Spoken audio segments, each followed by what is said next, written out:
What up, Unite people? Coming at ya in my basement. Pretty cool, huh? Wanted to film it in my basement because you can probably hear some kids crying. So I wanted to talk to you about 5 strategies of how you can make working from home more effective. This is a video that you can make yourself. You can even take one of the points and expand on it for 2 minutes and put these videos out on your social media. But the first tip is to clean out your life. So what I mean by that is clean, like physically clean your workspace, your kitchen, your car, if you have a home office, and preferably do this at night so that when you wake up, you come downstairs, there's something to it, right?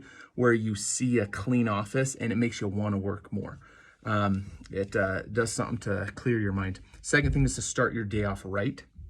So create kind of a morning routine for you, whether that is meditation, reading, praying. I call mine priming. I prime my day. I prime my body so I can shift my focus on positivity and gratitude. So that helps me with my anxiety and stress that I get throughout the day. The third thing is to over communicate with the people that you're living with. Set rules with them. At the same time, you got to be patient, right? You got to realize that the people you live with are all human. Unless the people you live with is a cat, and then they wouldn't be human and they wouldn't be people. But to over communicate with them. Let them know what you are trying to accomplish. Let them know what your goals are. And when kids come in crying like they are right now, and you got to change a poopy diaper, still be patient with them. But over communicate. The fourth strategy is activity management. So remember, time is something we can't control, but we can control our activities and what activities we do, when we do them, how long we do them for. So Parkinson's law says work expands to the amount of time you give it. So if you give yourself 20 minutes to make a video, you'll do it. If you say, you know what, today I'm going to make a video, you're not going to get that done. If you are pretty good at scheduling, and let's say you've blocked off 12 to 2 and you have I got to do these 3 things during these 2 hours. I would argue to make it even more effective is just to block off smaller time and put one thing in at a time. Now, I'm not suggesting that from 7 a.m. you have every 30 minutes blocked off with things. You got to have some spaces. You got to have some breaks.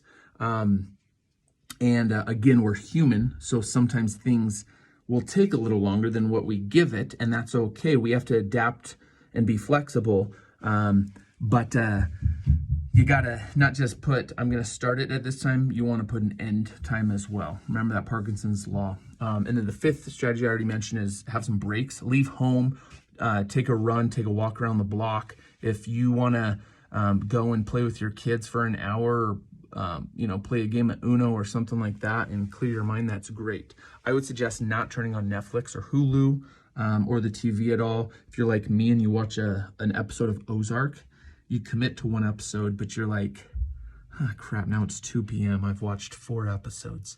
That's why I don't watch it in the day. And a bonus strategy is eat healthy. You got to eat more protein. You got to eat the right fats. Limit your sugar intake and drink water like your life depended on it, because it does. If a good rule of thumb is drink the amount of ounces that is half of your body weight. So I'm 205 pounds. So I should drink just over 100 ounces of water each day. When I wake up, if it's clear, I'm like, hallelujah. If it stinks and it's yellow, you're like, I did something wrong yesterday. Guzzle some water right then. Going back to starting off your day right, one thing that I do when I wake up is I drink about 20 ounces of water, and then I start my exercise. When I say exercise, my mental exercise. Anyway, there you go. Hopefully God blesses you today, and you remember that out of all the people in the world, you're one of them.